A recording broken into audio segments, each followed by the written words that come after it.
Motorola has launched their new smartphone named Moto G9. In this video, we will talk about the features of Motorola Moto G9.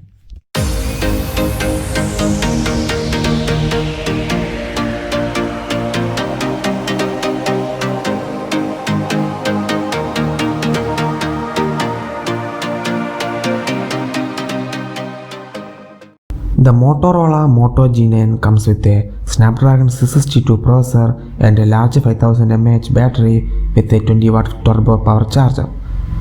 The Moto G9 has a triple camera setup on the backside with 48 megapixel main camera. The minus point here is you get only HD plus display on this smartphone. The Motorola Moto G9 has priced at 11,500 rupees. Overall, this is a good offering by Motorola, especially it comes with a stock Android experience. Hope you enjoy this video and don't forget to subscribe the channel.